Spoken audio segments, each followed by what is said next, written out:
using the adult chair model. The adult chair model is where simple psychology meets grounded spirituality, and it teaches us how to become healthy adults. From anxiety and depression to codependency and relationship issues, you can use the adult chair for just about anything. Each week, I share practical tips, tools, and advice from myself and a wide range of experts on how to get unstuck, how to live authentically, and how to truly love yourself, all while sitting in your adult chair. Welcome to the Adult Chair Podcast. Hello, everybody, and welcome to the Adult Chair Podcast. I am sitting here with my lovely friend, Ramona Reid, and we are both sitting here in our adult chairs today talking about the Enneagram and stress and what we can do based on our Enneagram type if we are stressed. How do we cope with our stress? How can we become healthy even amidst all the stress that we have going on our planet right now, for sure? So I want to welcome you guys to the show. I want to welcome all of the new listeners to the show. If you'd like more information about the Adult Chair, you can find everything you could possibly need at theadultchair.com. And for those of you that are listening to the show and would like to watch the show, I'm recording a lot of my shows now, not live, but I'm video recording and audio recording. So Ramona and I are sitting here and we're going to be sitting on YouTube on video. So you can come watch us if you'd like. It's just at Michelle Chalfant and Google that in YouTube. Search for it in YouTube for that channel, just Michelle Chalfant. What else do I want to say? The only announcement I have for you guys is that the Adult Chair Workshop has shifted actually, you probably know this by now, from the first week of April, we've shifted it to the end of July, so July 30th, and we've shifted the certification from June through December. So all that information is at theadultchair.com, and we also added a New York event. A workshop's going to be up there in October. So very excited about that. Okay. Jumping in with Ramona Reid, let me just go ahead and tell you a little bit about Ramona Reid, in case you don't know. You guys know, you might recognize her name. I think she's been on the show probably 3 times talking about the Enneagram. But Ramona Reid is the founder of Nashville Center for Alternative Therapy. She's an Enneagram coach. She's a licensed massage therapist. She's a Reiki master and the producer of Holistic Revolution, which is a weekly FM radio show on WXNA in Nashville. And we're delighted to have her here yet again. One of my favorite people here, Ramona Reid. Welcome to the Adult Chair, and thank you so much for joining us today. Thank you. Lucky number 4. It's good to see you. Is it number 4? Yeah. It's number 4. Oh my goodness. Wow. First on video though. It's good to see you. I feel like, I haven't seen you in a long time because of all of these shenanigans we're going through. Well, it has been 3 weeks, but I know that feels like a lifetime to you. March has been like 7 months. So you saw me at my party for the 200th podcast episode 3 weeks ago. The past 3 weeks from my I see what you're saying. Okay. Yes. I've aged 4 years at least. You look quite a lot older now that I can see you. Oh my gosh. Yeah. So we're going to be talking about that, about stress. Yeah. I am really excited because I was telling you before we started to record how I'm a little bit imploding with all the work that I have going on right now. It seems like I have more work, and I'm curious to hear your perspective on the Enneagram with stress and how each number, is that what we call it? The number of the Enneagram? Yeah, but each type. How each type is handling the stress from this coronavirus right now, and how we can better manage our stress. I think that would be a really great place to start. So we're on episode number 4 with you on the Adult Chair Podcast. It's very exciting. I will put in the show notes all the shows that you've been on, by the way, for anyone that's interested, because I know we started out with a very basic understanding of what the Enneagram is, and we did some really, of course, amazing shows after that, as always. Thanks for saying that. Always amazing with you. All right. So where do you want to start here? Well, here's what I'm thinking. For those people that don't exactly know what the Enneagram is, they might be listening like, what the heck is an Enneagram? Can you just give us a quick, very little mini synopsis of what the heck an Enneagram is? Sure. The Enneagram is, in essence, an amalgam of philosophy, psychology, spirituality. It asserts that we're one of 9 different types. I wouldn't say we're one of, that we're dominant in 9 different personality types. We're one of those. And there's different ways that we can delineate between the types. But the most basic difference between the types is that there are 3 that are considered part of the body triad or the instinctual triad, the 8s, 9s, and 1s. There are 3 that are part of the heart triad, the 2s, 3s, and 4s, and the feeling center. And then there's 3 that are part of the thinking center or the mind triad, the head center, the 5s, 6s, and 7s. And those are the basic distinctions between them, but each type is so different. So like the 8s, 9s, and 1s might be part of the gut triad, the instinctual center, but they're nothing alike. They have commonalities, things like they deal with anger as their primary emotion. They like their autonomy. They're more maybe visceral, physical types, but doing types. But really, that's kind of just the most basic thing. I can give you like the most basic version of it is that we're different. But when we say that we're dominant in these types, it doesn't mean that that's who we are. It means that that's part of our essence qualities. It's part of what makes us beautiful and unique and wonderful, but it's also the personality that shows up, the coping mechanisms and defense mechanisms that show up when we're not present. So really for me, it's been a practice in, well, first of all, developing compassion for myself and looking at my patterns, and developing compassion for other people through looking at their patterns. But also it's been a practice in presence, because when we're present, these essential qualities of each type are going to show up for us. And when we're not, we're going to be doing our emotions, like doing our fear, doing our sadness in these very specific ways. So when we've broken it down together, kind of mixing the Enneagram and the adult chair, it's been that each of our adult chairs look differently based on type. Each of our adolescent chairs look differently based on type. Our inner childs look differently based on type. So you can go back and listen to some of those to flesh out, what type you might be dominant in. Right. But what I wanted to talk about today was how each type, those coping mechanisms, how they show up when we're dealing with something like what we're dealing with now, which is high stress, universally confusing time. And this is the opportunity right now to see ourselves either show up and use our tools and be present and healthy, or show up and manage fear in the ways that we've learned to through our coping mechanisms. And it becomes very obvious in times like this.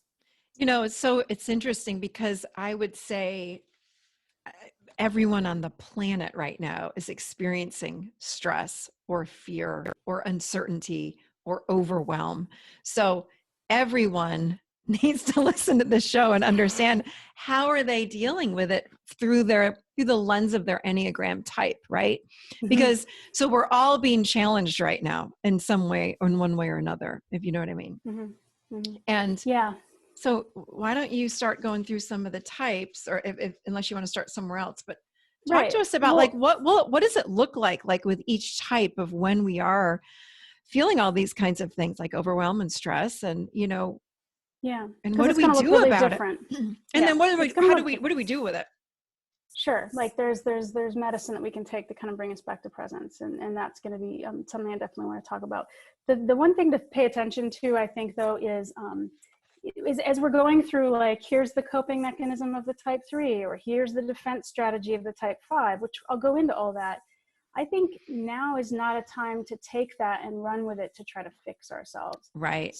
Especially from like the type 1 and 3 perspective, where we want to do this quarantine right.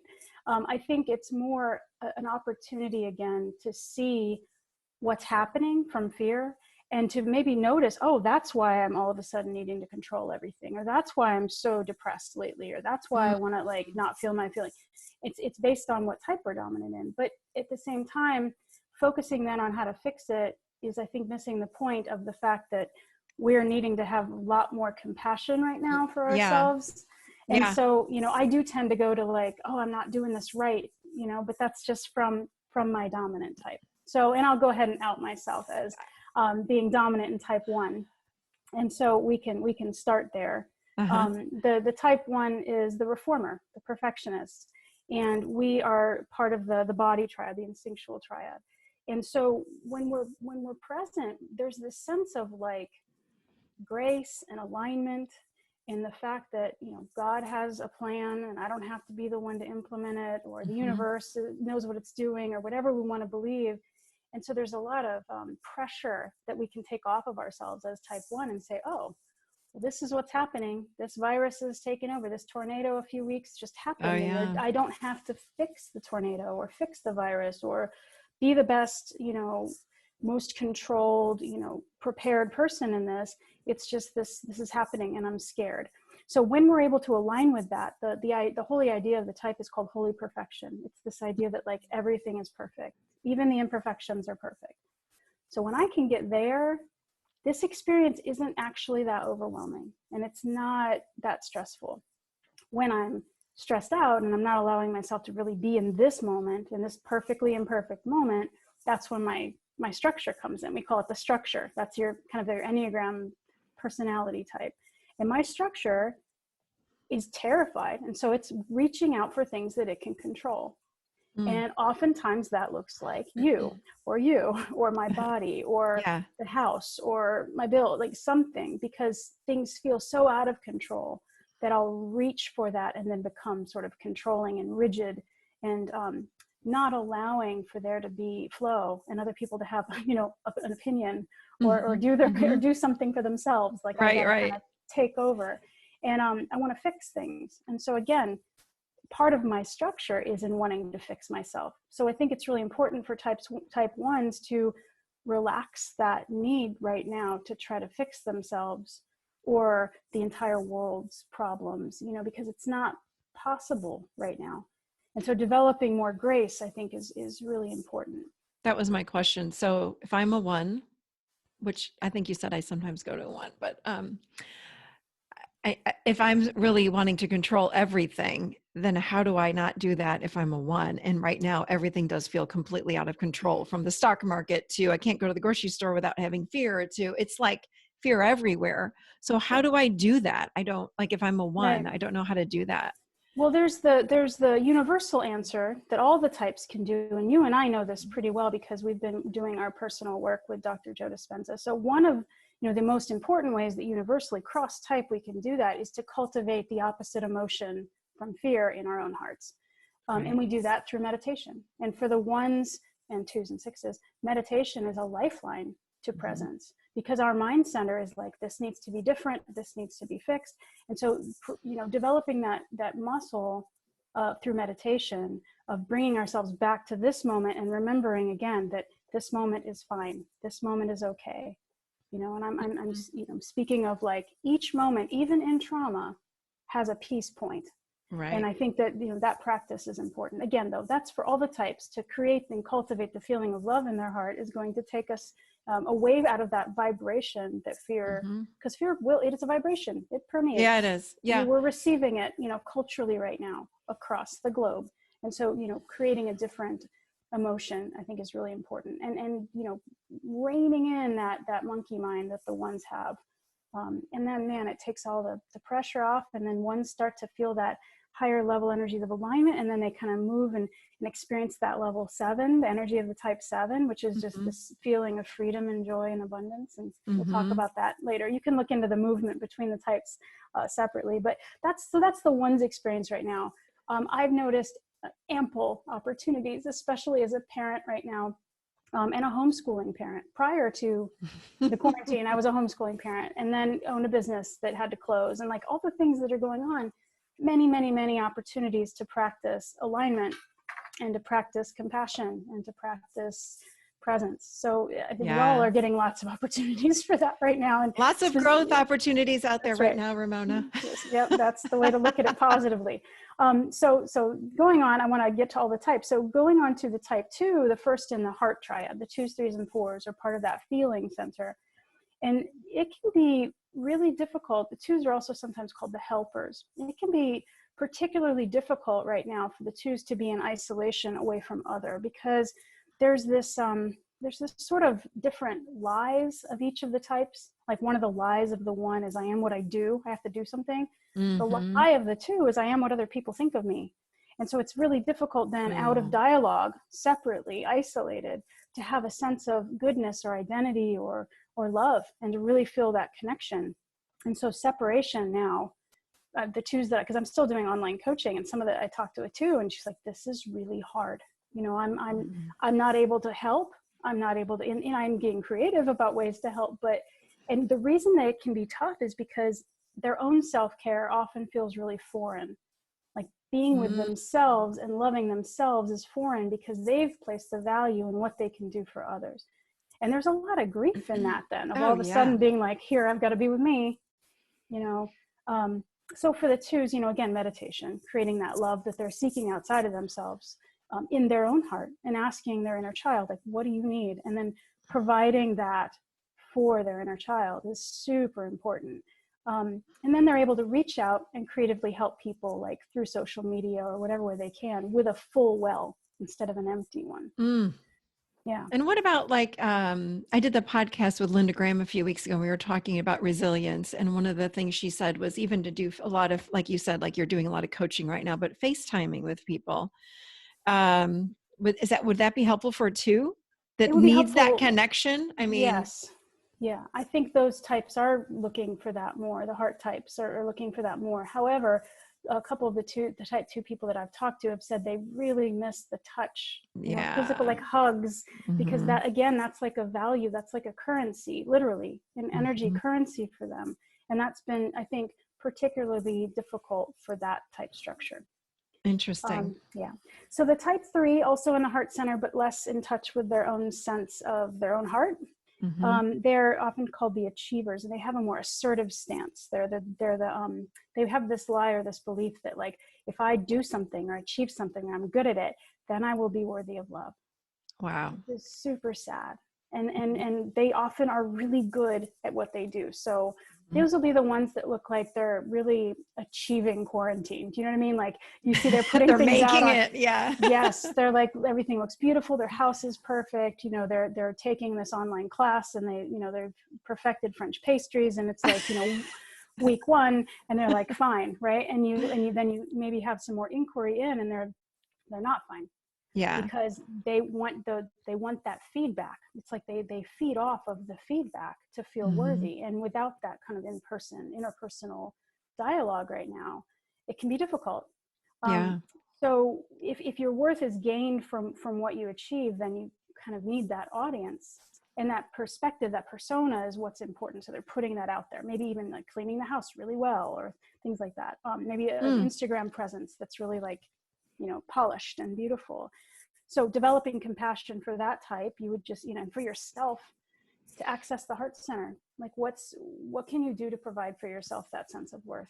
You don't actually have to be good at anything. You don't have to look good right now. And that sense of that authenticity, being able to show up with their true feelings and their true fears, and that their worth doesn't come from that, but from their ability to be completely open, is just, that's a really great growth place for 3s. So for 3s, I would say heart opening practices, you know, because that's the center that's going to drop out. It's going to be all, you know, thinking and doing, but their heart really is what needs to be accessed right now. Beautiful. Yeah. The type 4, sometimes called the individualist, they have a more withdrawn state. So that stance causes, again, more difficulty maybe than some of the other types, because they tend to withdraw anyway, and they sometimes tend to be to experience melancholy and the idealism of the other, like looking over there at something being better. And so this time of sort of forced separation can be really difficult, because even though they withdraw, they also really rely on the other to come in after them to supply that connection. They want the mirroring, so they can become depressed right now, ruminate on the fears of what could happen, wanting things to be different. But saying that, I've been in contact with a couple of different 4s, and one of them is producing amazing creative art right now, and like putting it on, like, you know, Instagram or Facebook, and like just difficulty like sitting still in the emotion because it can be so deep. But at the same time, you know, she's like, they're very creative. That type is generally very creative and expressive. And so there's an opportunity there to really reach in and use this as a muse, you know, to create something or to express their feelings. And the other thing about type 4 is that they're the ones that can really hold a lot of this.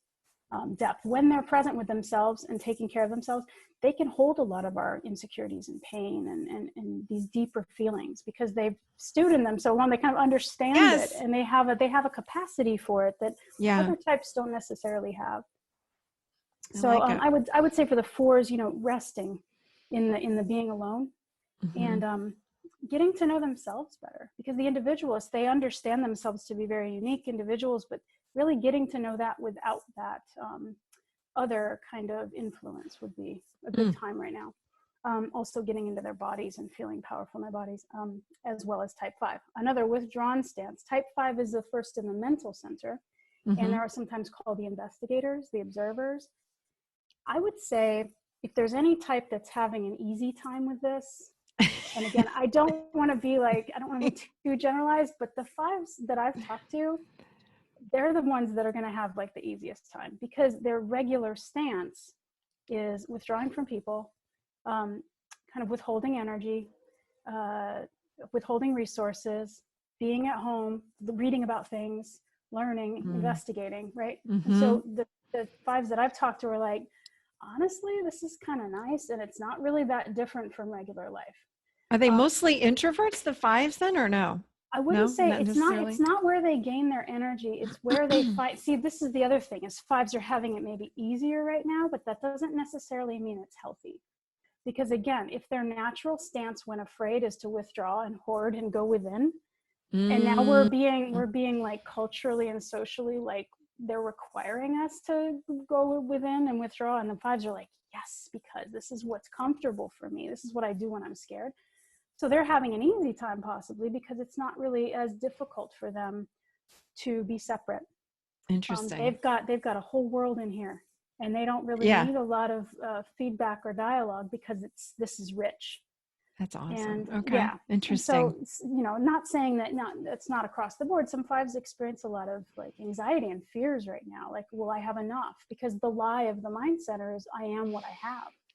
So the 5s, 6s, and 7s do tend to, that's why the hoarding and the withholding, they want to make sure they have enough. And that's based in their basic fear of insecurity around scarcity and things like that. Interesting. So that can be a problem that comes up for a 5 for sure. But yeah, like I said, the ones I've talked to have had no complaints. So that's so interesting. Other than maybe some financial strain, but still, then they're able to compartmentalize, because that's part of their personalities, compartmentalize. Yeah. So even if the financial fears kind of get like pushed into a shelf in the corner, and they're like, I'm going to watch another Netflix show on whatever. So I would say listening to quiet mind, and dropping into the body, because the 5s will stay in their mind a lot. So meditation, telling a 5 to meditate, like, whatever, but really paying attention to the quiet, to the stillness, and creating that is I think really important for the 5. Interesting.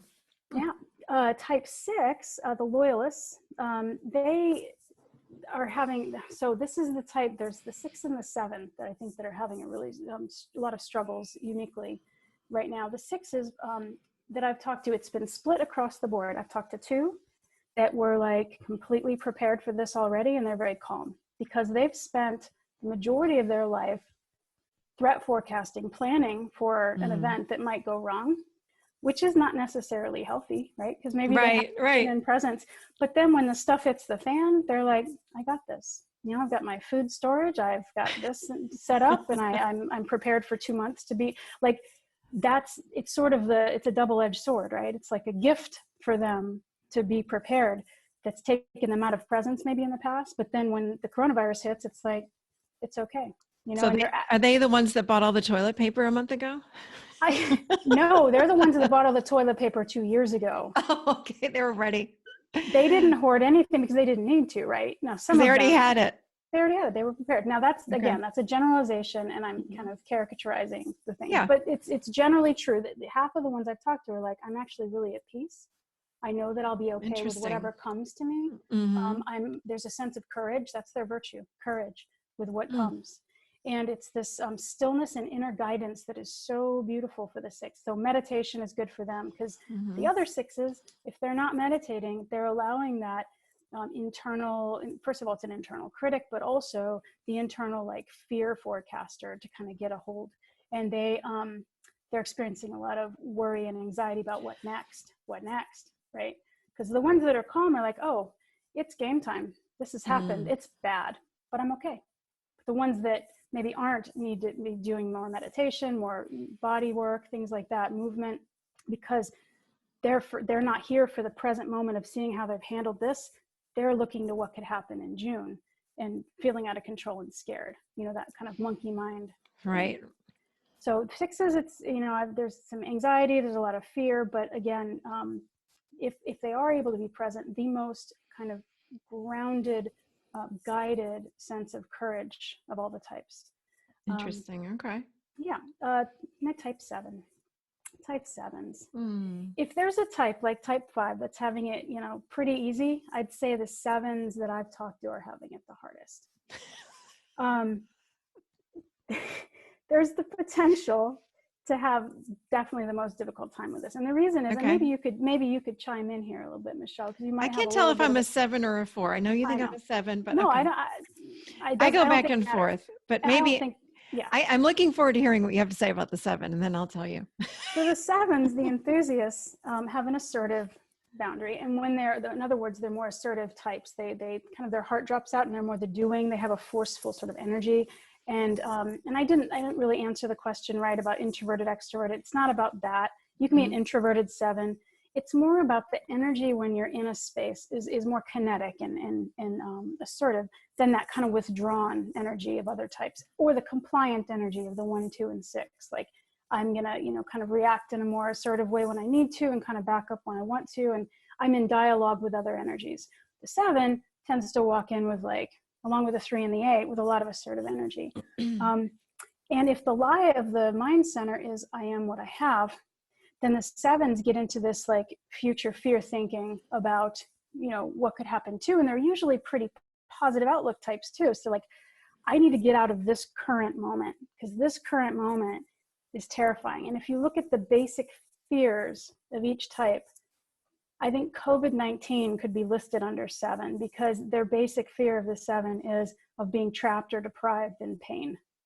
So basically being told to stay home, being told to not do, being told to isolate, being told to do anything where they have to stay still is really difficult for the structure of the 7, as well as the idea that something could possibly happen to their body, that they could get physically ill, that they could become incapacitated, because that takes away their feeling of freedom and joy. There's nothing joyful in that. And that's their gifts are able to like experience fun and freedom and all of these wonderful, abundant energies of the present. But if that's not happening, like my best friend is at home and she's doing wonderful things, sending me these really sweet, funny messages that are basically talking about her fears.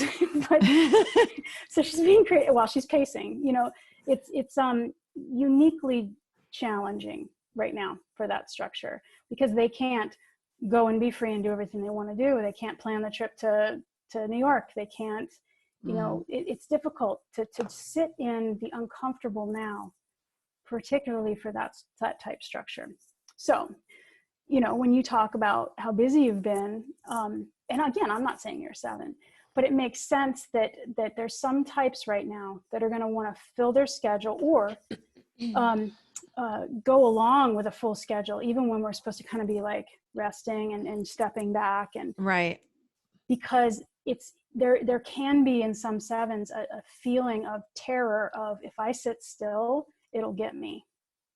And so for the 7s, I would think, and just like the 3s, heart opening, anything having to do with the heart, lots of, hands on the heart and accessing that I was just energy. thinking like, it's hands on the heart for sure. Right. Yeah. And then what can happen then, surprisingly, is you can do that, a 7 or an 8 or a 3, and all of a sudden be surprised by the just flood of emotions that they didn't even know were there, because they've just been working through them, because you don't stop, because, you have to keep moving. Does that make sense? Yeah. Yeah. And then, the 7s also then travel to 1, which then is that sense of like control and rigidity and doing and not moving and doing everything themselves. Like so compounded, right, in stress, 7s look very busy, and that heart center might be not as accessible. Okay. So, yeah. Okay. Type No, 8. no comment. So the type 8, challenger, protector, Mhm. very, again, assertive type, in the body center. And Mhm. they can have some difficulty too, because there's this deep sense of wanting to care for, protect, a big word, protect the underdog or the underprivileged or the underserved, or people that might be like really weak, not weakling, like acting, the actual true underdogs, Yeah, not the yeah. ones that are just acting like a victims. They don't like that, but it's like they want to go out and help. Like after the tornado, they want to go to North Nashville because they weren't being served, and they want to like Mm. gather food, and they want to gather people, and they're kind of assuming these positions of like being in charge because they know how to, and they're very good at leading. Um, but again, that heart center, it can be difficult to sit with it because there's such a depth of love there. The 8s go to 2, and they feel all that like attunement with the Mm. pain of the world. And so to deal with that, they can become angry and assertive and controlling, because this time right now can make them feel controlled. It can make them feel vulnerable. And that is a hard thing for the 8 structure. They actually, they think of vulnerability as a weakness. They think of being able to be overcome or overtaken or controlled in some way or sickened in some way as they're weak. So they have to do and be strong. Um, and so I think just, even looking at like Brene Brown's The Power of Vulnerability is so important Oh, for yeah. 7s and 8s and 3s, like opening that up and being like, there is such true strength, such wealth of strength in being able to say, I'm really scared, and just to allow that to have its way with you. And then, you live through it Yeah. stronger, more Mhm. able to then care for these people and yourself. And I think that's a powerful 8 energy that you can adopt. Mm.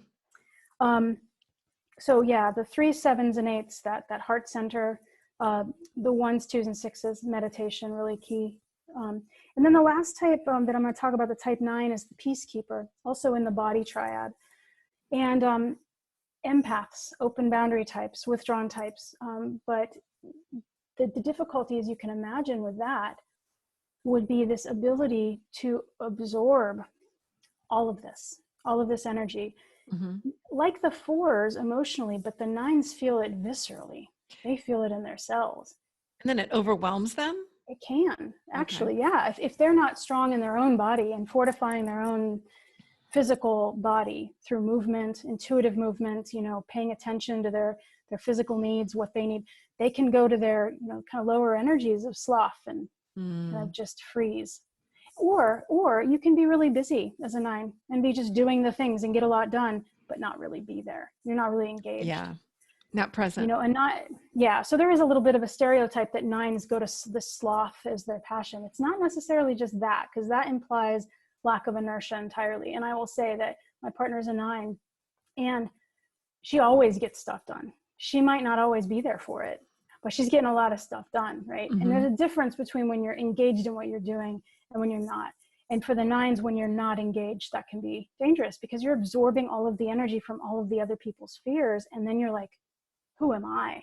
That's Mm. why they're able to be the peacekeeper. It's because they Mhm. can take this energy and kind of metastasize it and like change it and shift it into something peaceful. They're able to like help us and ground us, but at what expense if they're not Mhm. here for themselves?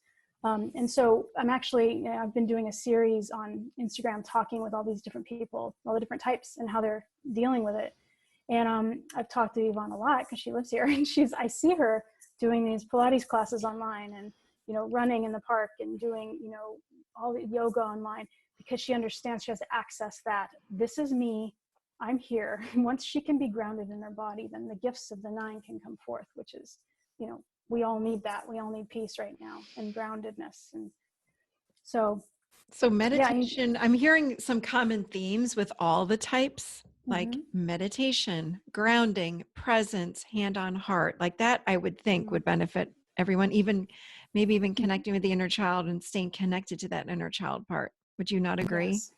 Well, that inner child work, I think, is cross type. I mean, Yeah. every type, what causes us to be out of presence is when we're in our adolescent chair. Our Yeah. adolescent chair just looks different based Well, on our type. it's because of the fear. The fear cuts us off from who we really are, for sure. Mm-hmm. Wow. Yeah. So Mm. there's different, there's different postures that we take, whether it's in meditation, contemplation, whether it's in movement and Mm-hmm. feeling our bodies, or whether it's in um, heart opening and journaling and inquiry about what we're feeling. And different types uniquely have those different centers drop out. So yeah, ones, twos, and sixes, meditate every day right now like it's your job. Not like other types don't Mm-hmm. have to, but they really do. And then the threes, sevens, and eights, anything they can do to like access those true emotions, not drown in them or indulge them, which you all would never do, but just allow them to be, and then And, and the they do fours, flow fives, and through us nines, in like a minute if we just they let them do. flow. Yeah. And the fours, fives, and nines daily, remembering this is my vessel, this is my body, this body Mm. intelligence, the center is important. Mm-hmm. And that's what kind of drops out for them.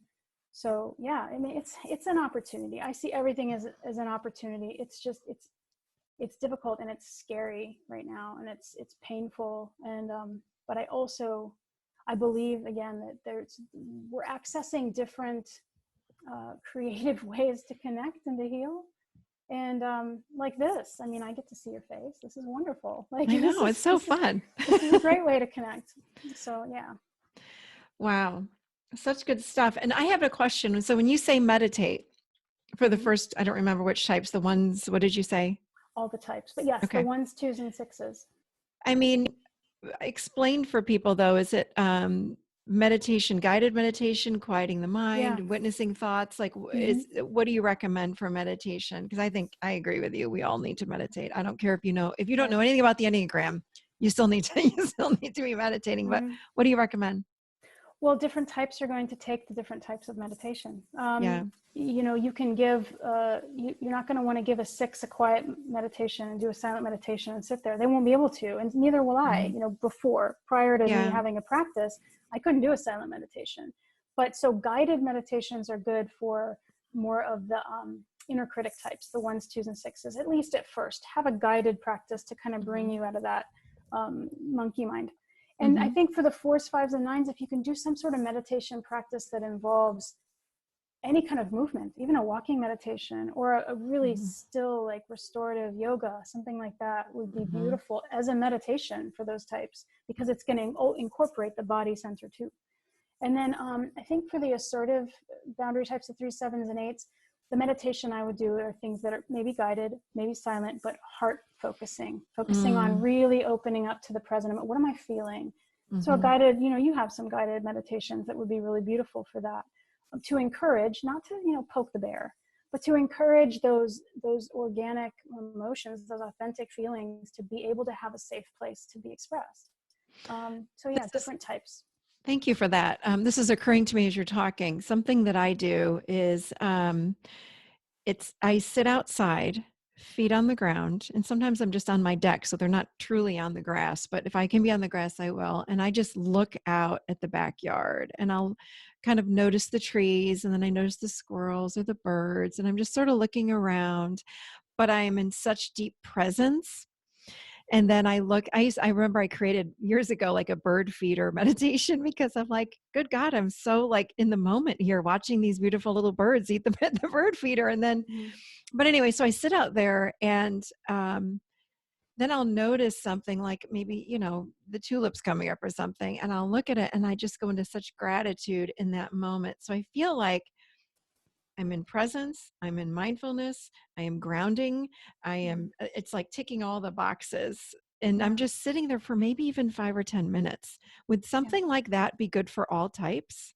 Of course, I think nature is really important right now, Yeah. especially right now. That's why I was so devastated when I thought they were going to close all of the greenways. It's like that's been Oh, my no, me main too. source of sanity the past Yeah, 3 weeks. I've me gone every too. day, social distancing, but I go every day because that is across the board for all human beings. It's grounding, and it's important for a lot of things. And the things that we're talking about today, being in nature, meditating, it's going to affect your immune system in a positive way, Yes. which is going to keep us all healthier. And so I think, saying don't go outside, taking that literally, we can go outside on our porch, we can go out in the street for a few minutes, letting the sun hit us, feeling the fresh air. That's going to keep us more sane and present than anything else.